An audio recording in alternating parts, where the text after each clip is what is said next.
The morning sun cast long shadows across the marble floors of Valendor Palace as Captain Marcus Thorne adjusted his silver armor one final time. After 23 years of faithful service to the royal family, today would mark a turning point that would shake the very foundations of his loyalty. Marcus had been assigned to protect Prince Adrian since the boy was merely 7 years old. Now, at 19, the young heir possessed an unusual gift that made him both powerful and misunderstood.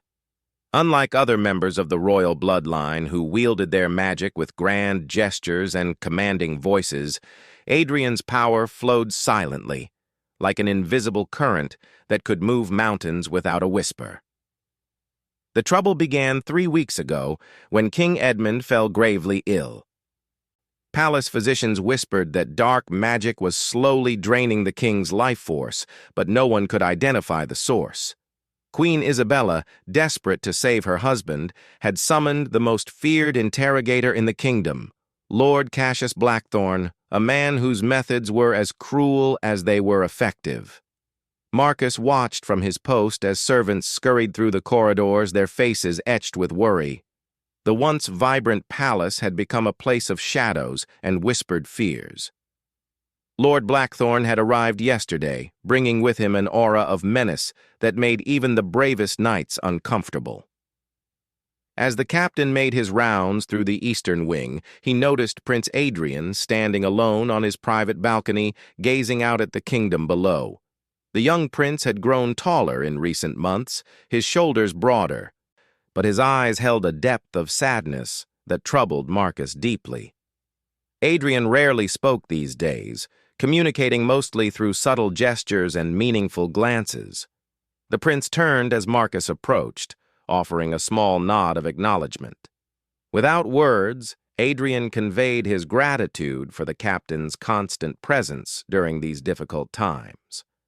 This silent communication had developed between them over the years, a bond that transcended the typical relationship between protector and protected. Marcus remembered the first time he had witnessed Adrian's unique abilities. The prince was 12, and a kitchen fire had threatened to consume the entire West Wing. While others panicked and shouted orders, Adrian had simply placed his hand against the nearest wall. The flames had instantly died, as if an invisible force had smothered them completely. No dramatic spells, no glowing lights, just quiet, absolute power. The memory was interrupted by the sound of heavy boots echoing through the corridor. Lord Blackthorne emerged from the king's chambers, his black robes billowing behind him like storm clouds. His pale face wore an expression of frustrated anger, and his cold gray eyes swept the area with predatory intensity. Marcus felt his hand instinctively move to his sword hilt. There was something deeply wrong about Blackthorne's presence in the palace.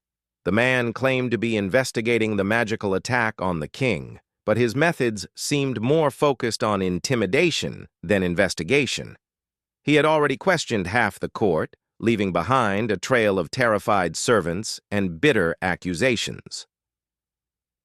Prince Adrian's jaw tightened as Blackthorne's gaze fell upon him. The interrogator's lips curved into what might have been meant as a smile, but it held no warmth or kindness. Marcus stepped slightly closer to the prince, a protective gesture that did not go unnoticed by either young man. "Your Highness," Blackthorne's voice carried across the space between them, smooth as silk but sharp as steel. "I trust you are well this morning. I was hoping we might have another conversation about your unusual talents." Adrian's response was barely perceptible, a slight shake of his head and a step backward. But Marcus felt something else in the air, a subtle shift in the atmosphere that made his skin prickle. The prince's power was responding to his emotional state, though Adrian himself might not even realize it. Marcus had learned to recognize these moments over the years. When Adrian felt threatened or deeply troubled, his abilities seemed to awaken on their own, creating an invisible barrier around him. Objects would sometimes move without explanation, or people would suddenly feel compelled to change direction when approaching the prince with ill intent. Lord Blackthorn seemed to sense this power as well, his eyes narrowing with interest rather than caution. This reaction troubled Marcus more than outright hostility might have. The interrogator was not afraid of Adrian's abilities. He was fascinated by them, like a hunter studying his prey. "The king grows weaker with each passing day," Blackthorn continued, his voice taking on a tone of false concern. "Surely someone with your gifts would want to help identify the source of this magical assault. Unless, of course, there is some reason you prefer not to become involved." The implication hung in the air like poison. Marcus felt his anger rising at the barely concealed accusation, but Adrian remained perfectly still, his face a mask of calm dignity. Yet the captain could sense the storm building beneath that serene exterior. For 19 years, Adrian had endured whispers and suspicions about his silent power. Courtiers who smiled to his face would murmur behind closed doors about the strangeness of magic without words, without visible effects. Some called it unnatural. Others suggested it was somehow corrupted or dangerous. Marcus knew better. He had seen Adrian use his abilities to heal injured animals in the palace gardens, to strengthen weak walls before they could collapse, to quietly prevent countless small disasters that might have harmed innocent people. The prince's power was not dark or evil. It was simply different, and that difference made others uncomfortable. But Lord Blackthorn's interest felt different from mere suspicion.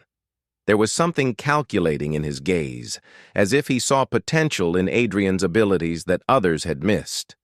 Marcus wondered if the interrogator's true purpose in the palace had less to do with saving the king and more to do with studying the heir's unique form of magic.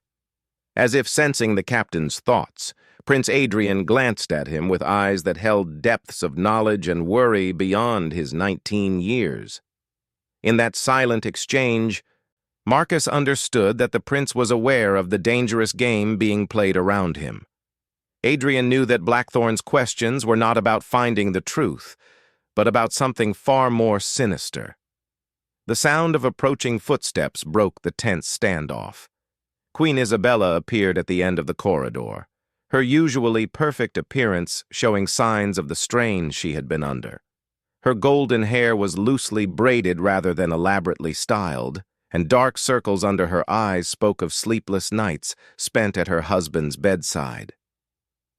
"Lord Blackthorn," she said, her voice carrying the authority of someone accustomed to being obeyed. "I need to speak with you about your progress.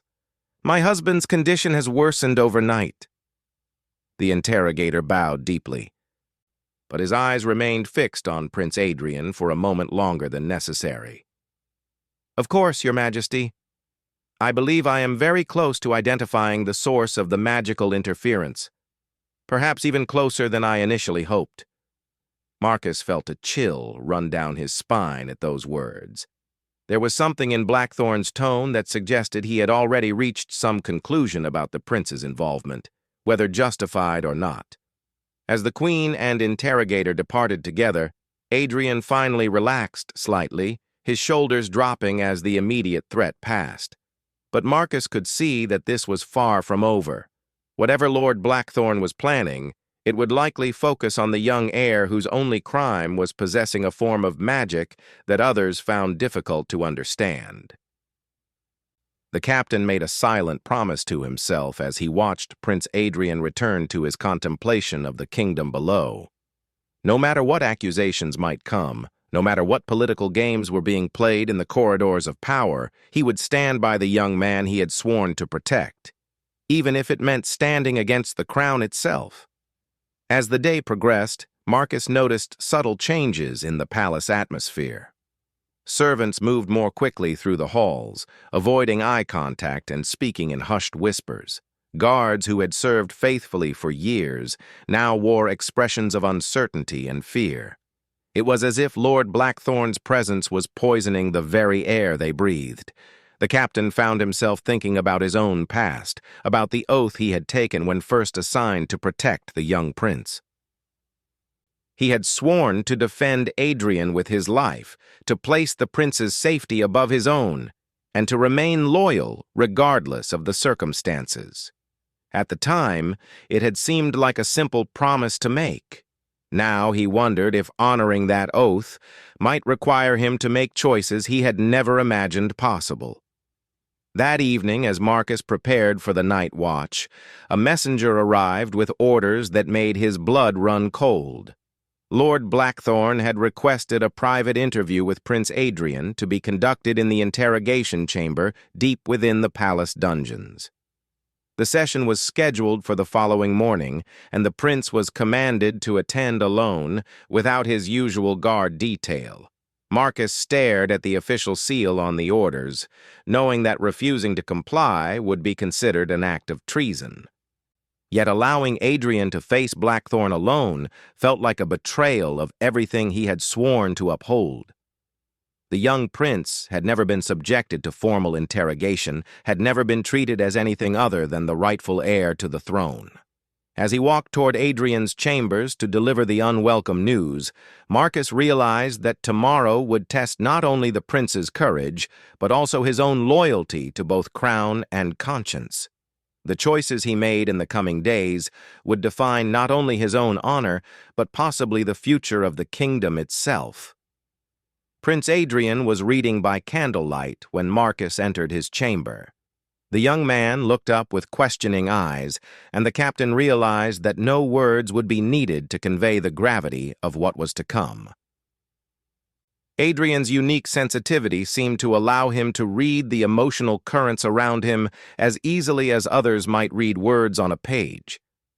Without speaking, Adrian closed his book and nodded, indicating his understanding and acceptance of whatever fate awaited him. But Marcus saw something else in the prince's expression, a quiet determination that suggested the young heir was far from defenseless, regardless of what Lord Blackthorne might believe. As Marcus prepared to take his position for the night watch, he wondered if this might be one of the last peaceful evenings they would share in the palace that had been their home for so many years. Tomorrow would bring challenges that would test them both in ways they had never experienced before. The morning of the interrogation arrived with an unseasonable chill that seemed to settle into the very stones of Valendor Palace. Marcus had barely slept, his mind racing through possible scenarios and outcomes, all of them troubling. When dawn finally broke, he found Prince Adrian already awake, standing at his window and watching the sun rise over the kingdom he would one day rule. The young prince had dressed simply in dark clothing, eschewing the rich fabrics and royal insignia that marked his status. To Marcus, this seemed like a deliberate choice. Adrian was preparing to face this ordeal not as a prince demanding respect, but as a young man relying solely on his own strength and integrity. As they made their way through the corridors toward the dungeon levels, Marcus noticed how the palace staff reacted to their passage. Some bowed respectfully, as always, but others averted their eyes, as if associating with the prince might somehow contaminate them. The whispers and speculation about Adrian's involvement in the king's illness had clearly spread throughout the palace. The interrogation chamber was located deep beneath the main structure, in a part of the palace that most courtiers never saw. The stone walls were thick and damp, designed to muffle sounds and create an atmosphere of isolation and despair. Marcus had been in these chambers before, but only to escort genuinely dangerous criminals or enemies of the state. The idea of bringing Prince Adrian to such a place felt like a violation of everything the royal family represented. Lord Blackthorne was already waiting when they arrived, his tall figure outlined against the flickering torchlight. He had arranged the chamber with deliberate care. A simple wooden chair sat in the center of the room, directly beneath a shaft of natural light that fell from a high window. The positioning was clearly meant to create the impression of a defendant facing judgment. "Your Highness," Blackthorne inclined his head with minimal courtesy, "thank you for agreeing to assist with this investigation. I believe our conversation today will prove illuminating. Marcus felt every instinct screaming at him to intervene, but the orders had been explicit. He was to escort the prince to the chamber and then withdraw, leaving Adrian alone with the interrogator. As he prepared to leave, the captain caught Adrian's eye one final time.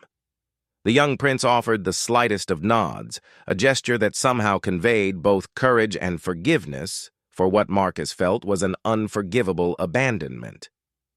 Reluctantly, Marcus withdrew to the corridor outside, where two other guards waited to ensure no one entered the chamber during the interrogation. Through the heavy wooden door, he could hear the muffled sound of voices, though the words themselves were indistinct. Inside the chamber, Prince Adrian sat in the wooden chair with perfect composure, his hands folded calmly in his lap. Lord Blackthorn began to circle slowly around him, a predatory movement designed to create psychological pressure. "Let us begin with simple questions," Blackthorn said, his voice echoing slightly in the stone chamber. "How long have you possessed your particular magical abilities?" Adrian's response was barely audible, but clear. "Since childhood." His voice held no fear, no defiance, simply quiet honesty. "And these abilities operate differently from others in your family line, do they not? No incantations, no visible manifestations of power. How unusual." Blackthorn paused directly behind the chair, though Adrian did not turn to follow his movement.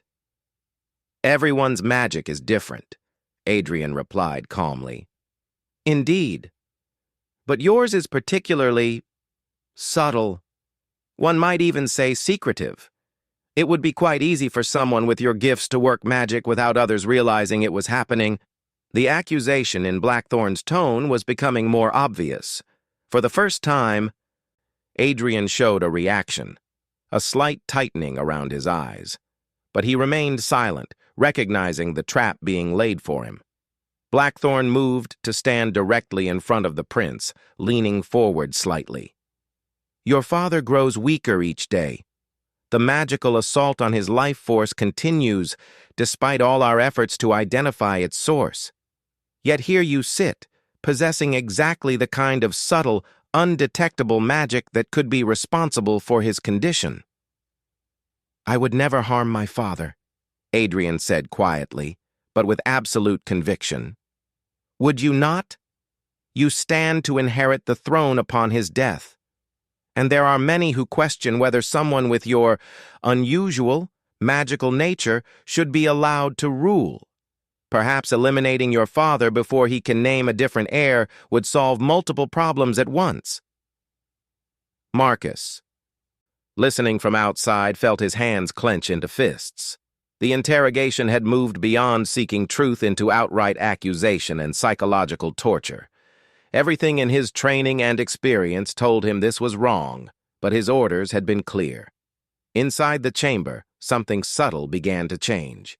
The air itself seemed to grow heavier, and the torches flickered as if touched by an unfelt wind. Prince Adrian's composure remained perfect, but his unusual power was responding to the emotional pressure he was under. Lord Blackthorn noticed the change immediately, his eyes lighting up with satisfaction rather than concern. "Ah, there it is. The famous silent magic reveals itself. Tell me, Your Highness, how easy would it be for you to stop a man's heart without anyone realizing you had done it?" Adrian's eyes widened slightly at the boldness of the accusation. "I have never used my abilities to harm anyone." "But you could, couldn't you? That is the real question here. We are not discussing what you have done, but what you are capable of doing." Blackthorn leaned closer, his voice dropping to a whisper. "And someone with your particular gifts would be capable of a great deal indeed."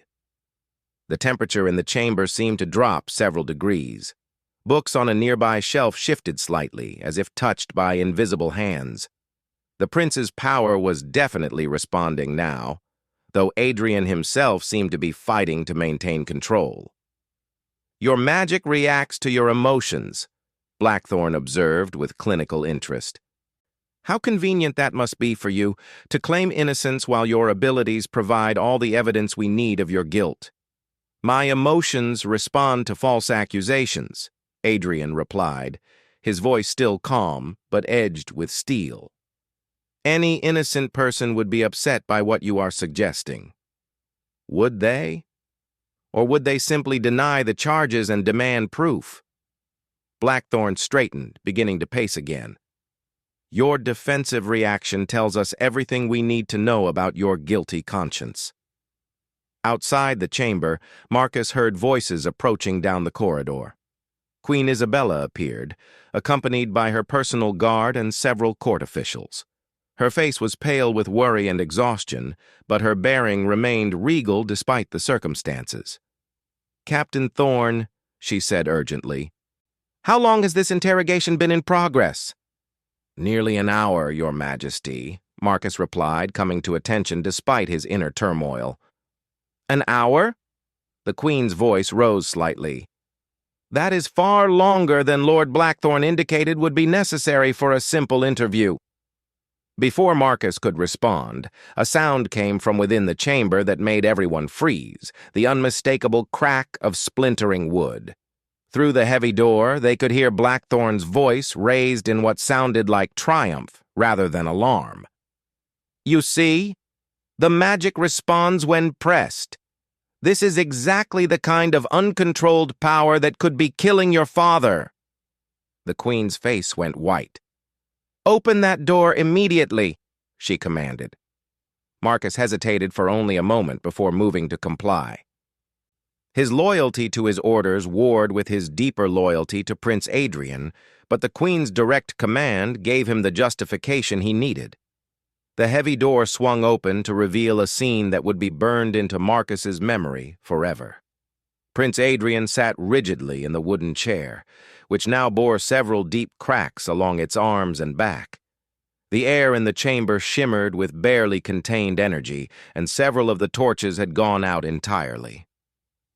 Lord Blackthorne stood over the prince with an expression of cold satisfaction, as if he had just confirmed his most cherished theories.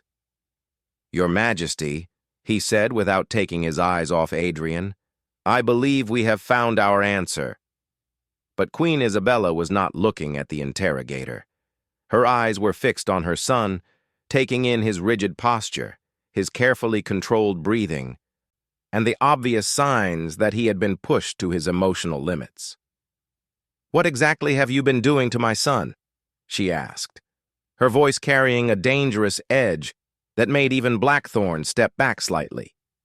"I have been conducting a necessary investigation," he replied smoothly, "and I have discovered that the prince possesses exactly the kind of uncontrolled, emotionally driven magic that could be responsible for the attack on His Majesty." Prince Adrian finally spoke, his voice barely above a whisper but carrying clearly in the sudden silence. "Mother, I have never harmed father. I would rather die than bring him pain." The Queen looked between her son and the interrogator, her sharp mind clearly processing what she was seeing. Marcus watched as her expression shifted from worry to understanding to cold anger. "Lord Blackthorne," she said in a voice that could have frozen summer itself, "you will explain to me exactly why you found it necessary to torture my son in order to provoke a magical response. What possible relevance could his emotional state have to your investigation?" For the first time since his arrival at the palace, Blackthorne seemed uncertain. "Your Majesty, I was merely attempting to determine the extent and nature of the prince's abilities. By deliberately causing him distress? By making false accusations designed to upset him?" The Queen's voice rose with each word. "What kind of investigation requires psychological torture of the royal heir?" Marcus felt a surge of admiration for Queen Isabella. Despite her worry for her husband and the pressure she was under, she had immediately recognized what was really happening in the interrogation chamber. Her protective instincts as a mother were warring with her political responsibilities as queen, but in this moment, maternal love was clearly winning. Prince Adrian slowly rose from the damaged chair, his movements careful and controlled. The dangerous energy that had filled the chamber was gradually dissipating, but Marcus could see the effort it was taking for the young prince to regain his composure. "I believe this interview is concluded," the Queen said firmly. "Captain Thorne, please escort my son to his chambers. Lord Blackthorne and I will have a private discussion about the proper conduct of investigations within the royal family." As Marcus moved to Adrian's side, he caught the young prince's eye. What he saw there was not the defeated expression of someone who had been broken by interrogation, but rather a quiet dignity that had somehow been strengthened rather than weakened by the ordeal. But Marcus also saw something else. A new understanding in Adrian's eyes, a recognition that the political games surrounding him were far more dangerous than he had previously realized. The prince had been forced to confront the reality that his own unique nature made him a target for those who would use any excuse to undermine the royal line.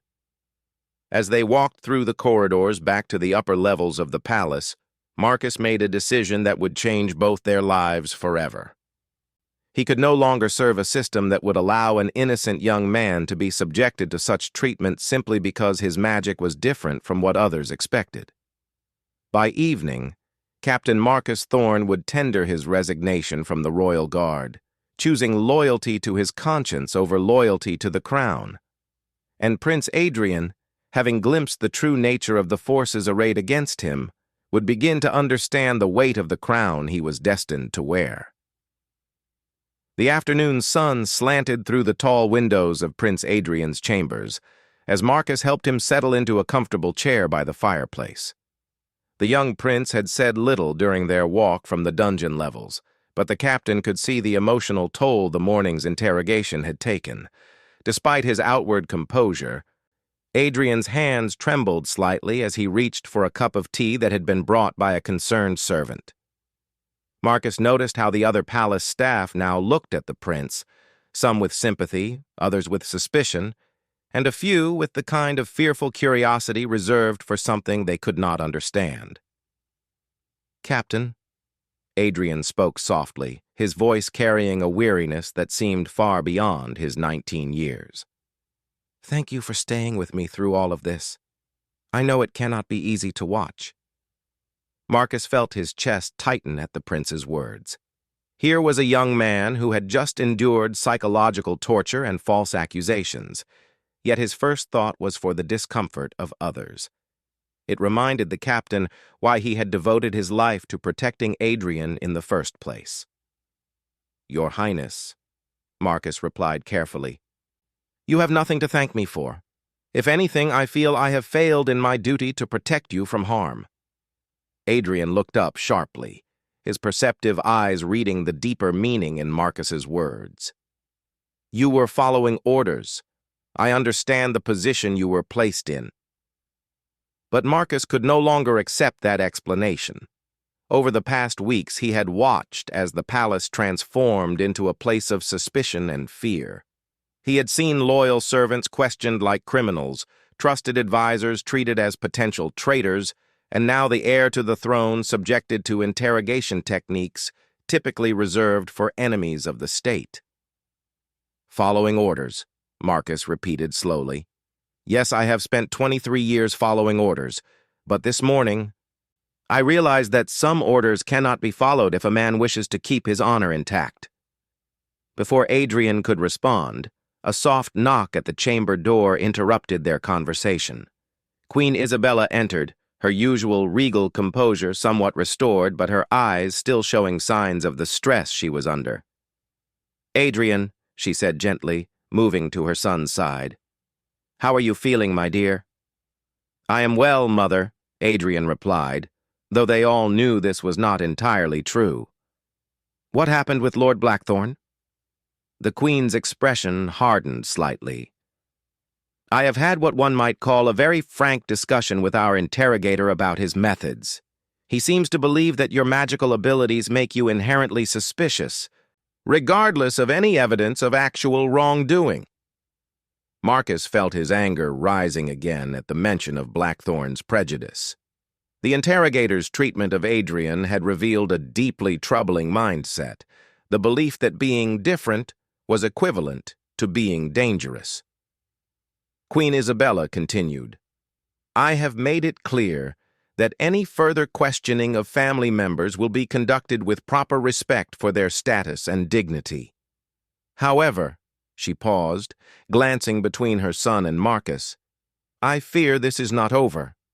Lord Blackthorn has already suggested to some court officials that your unique magical nature presents an ongoing security risk."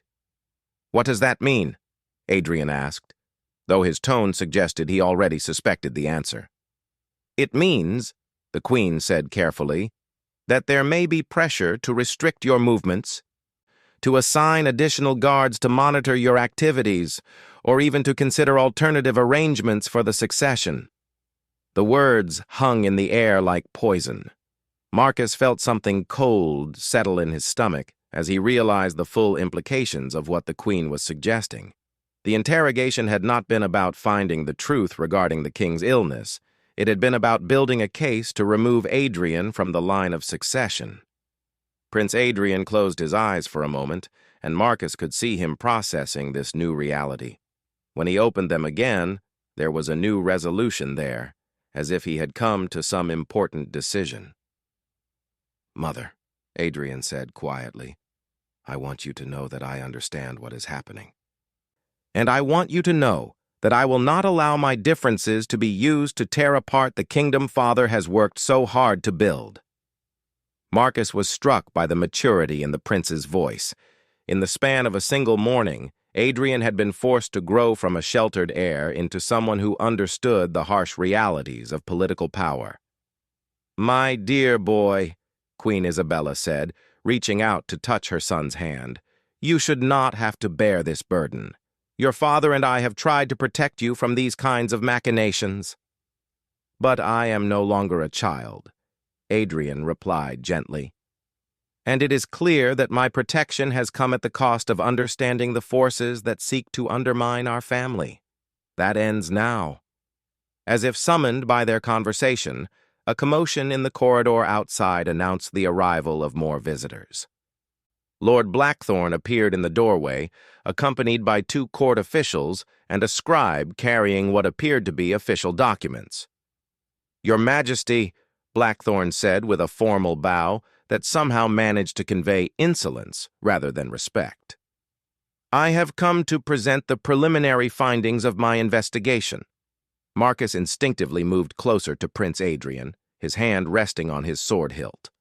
The presence of official scribes suggested that Blackthorn was about to make some formal accusation or recommendation. "As I suspected," the Queen said coldly, "you have already reached your conclusions, despite having no actual evidence of wrongdoing." Blackthorn's smile was as sharp as a blade. "On the contrary, Your Majesty.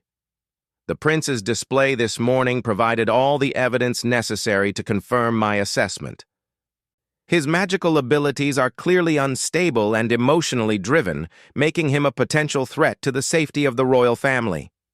"The only threat to this family," Marcus found himself saying before he could stop himself, "comes from those who would use fear and prejudice to undermine the rightful heir." The room fell silent as everyone processed the captain's unprecedented interruption. Marcus realized he had just crossed a line from which there could be no return. Lord Blackthorn turned his cold gaze on Marcus. "Captain Thorn, is it? Perhaps you are too personally invested in the prince's welfare to provide objective assessment of his potential dangers." "Perhaps," Marcus replied steadily. "You are too invested in finding guilt to recognize innocence when you see it." Queen Isabella looked between the 2 men, clearly recognizing that something fundamental had just shifted in the dynamics of the room.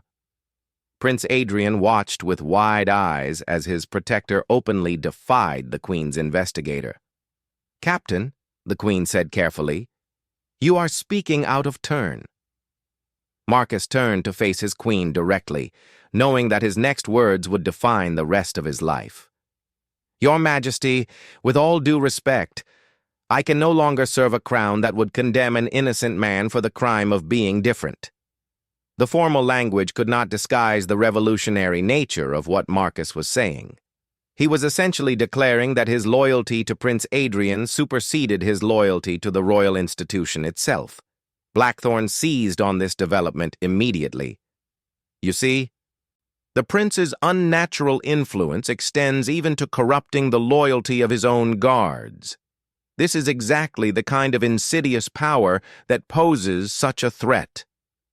But Adrian himself finally spoke, his voice cutting through the tension like a clear bell. Enough. The single word was spoken quietly, but it carried such authority that everyone in the room fell silent.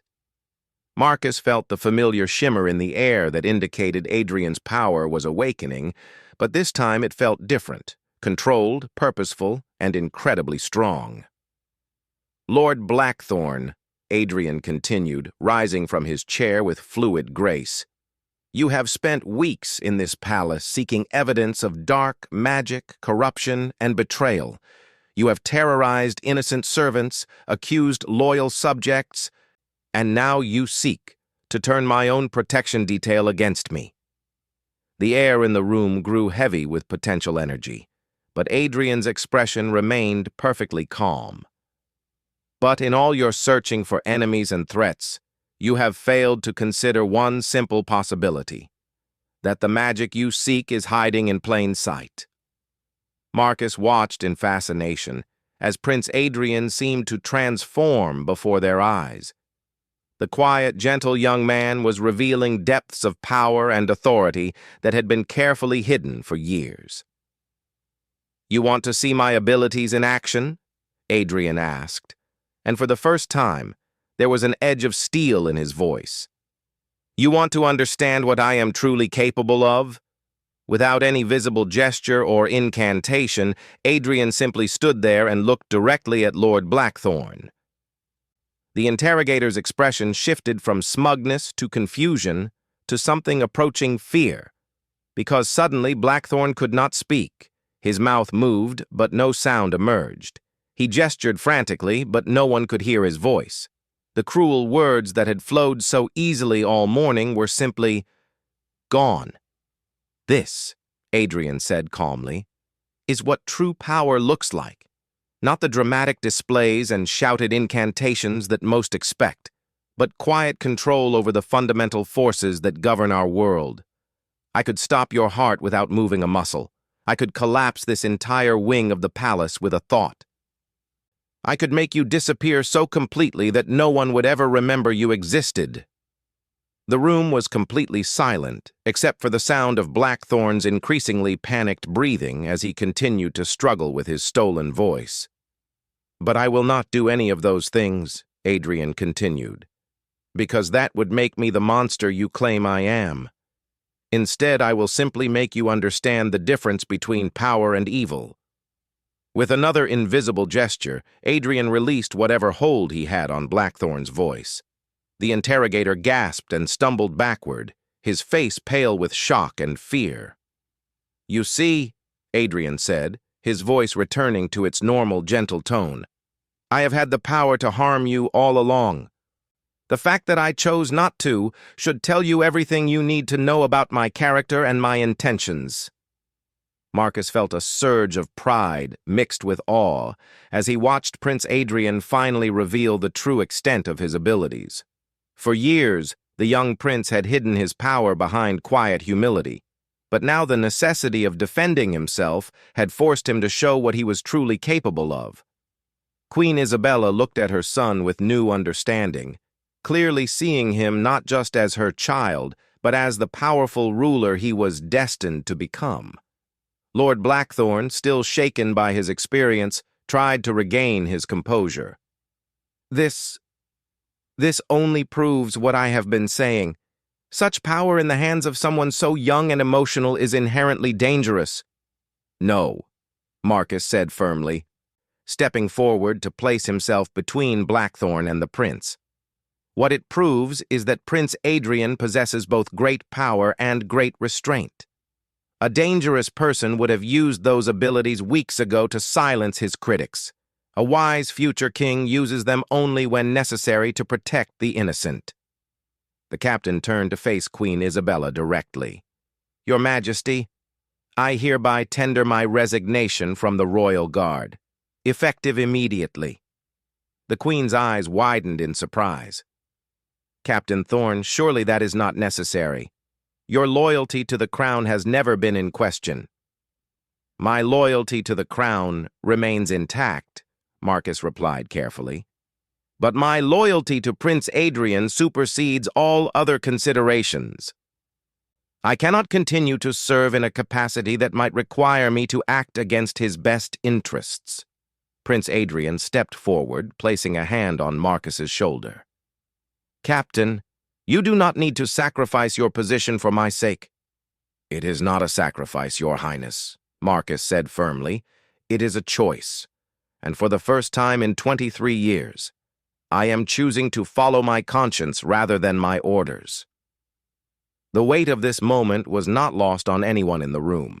A veteran captain of the Royal Guard was openly declaring his intention to serve the prince's interests above those of the crown itself. It was an unprecedented act of personal loyalty that would reshape the political landscape of the palace. Lord Blackthorne, seeing an opportunity to regain control of the situation, spoke up. This rebellion only confirms my assessment. The prince's influence is corrupting the very foundations of royal authority. But before anyone could respond, another voice spoke from the doorway. The only thing being corrupted here is the truth. Everyone turned to see King Edmund himself standing in the entrance to the chamber, supported by his personal physician, but clearly alert and aware despite his illness. His presence brought immediate silence and a flurry of bows from everyone present. Father, Adrian exclaimed, moving quickly to his father's side. You should not be out of bed. The king smiled weakly at his son, then turned his attention to the assembled group. I heard raised voices and felt I should investigate. Imagine my surprise to discover that my heir is being accused of attempting to murder me through dark magic. Lord Blackthorne immediately began to speak, but the king held up a hand for silence. I am not finished. For weeks, you have turned my palace into a place of fear and suspicion. You have terrorized my staff, intimidated my advisors, and now you have subjected my son to treatment that would be excessive for a confirmed criminal. The king's voice was weak, but his authority was unmistakable. But most importantly, you have failed completely in the one task I actually assigned to you, identifying the source of the magical attack on my person. Marcus watched as understanding dawned on several faces in the room. The king was about to reveal something that would change everything. The truth, King Edmund continued, is that there has been no magical attack on my health. My illness is natural, the result of a weak heart that has finally begun to fail after 60 years of life and 30 years of kingship. I allowed Lord Blackthorne to investigate a non-existent magical threat in order to test the loyalty of my court during a time of uncertainty. The silence that followed this revelation was deafening. Lord Blackthorne's face went white as he realized the implications of what the king was saying. You see, the king said with grim satisfaction, I wanted to discover who among my advisors would use my illness as an opportunity to advance their own agendas, and who would seek to undermine my chosen heir during a moment of perceived weakness. Prince Adrian stared at his father in shock. You mean, all of this was a test? Not all of it, the king replied gently. My illness is quite real and my time grows short, but the magical investigation was indeed designed to reveal the true character of those around us during a crisis. He looked directly at Lord Blackthorne. Some have failed that test more spectacularly than I could have imagined. Marcus felt a mixture of relief and anger as the truth became clear. The prince had been put through tremendous suffering, not because of any real threat, but as part of an elaborate loyalty test. King Edmund continued, Captain Thorne, your willingness to sacrifice your position rather than allow harm to come to my son tells me everything I need to know about your character. I would be honored to have you continue serving the crown, with the understanding that protecting Prince Adrian is indeed your highest duty. The king turned to his son with pride evident in his eyes. And Adrian, your restraint in the face of provocation, your compassion even for those who have wronged you, and your wisdom in using your power only to defend rather than attack. These qualities convince me that you will make a far better king than I ever was. As the truth settled over the room, Marcus realized that everything had changed. Prince Adrian had proven himself worthy of the crown not through grand gestures or displays of conventional strength, but through quiet dignity and moral courage in the face of unjust persecution. The captain looked at the young man he had sworn to protect and saw not just a prince, but a future king who would rule with both power and wisdom. His decision to resign had been meant as a gesture of loyalty, but instead had become part of the very test that proved Adrian's worthiness to rule. As the king was helped back to his chambers, and Lord Blackthorne was escorted from the palace in disgrace, Marcus realized that his 23 years of service had led to this moment of choice, and he had chosen correctly. The kingdom would be in good hands with Prince Adrian, and Marcus would be honored to serve such a ruler for whatever years remained to them both. The sun was setting over Valendor Palace as Marcus resumed his post outside Prince Adrian's chambers. But everything felt different now. The shadows that had seemed so threatening that morning now appeared merely peaceful, and the whispers in the corridors spoke of hope rather than fear. Prince Adrian had faced his greatest test and emerged not just unbroken, but stronger and wiser than before. And Marcus had learned that true loyalty sometimes required the courage to stand against authority in service of a higher good. Together, they would face whatever challenges the future might bring, united by a bond forged through trial and proven in the crucible of choice.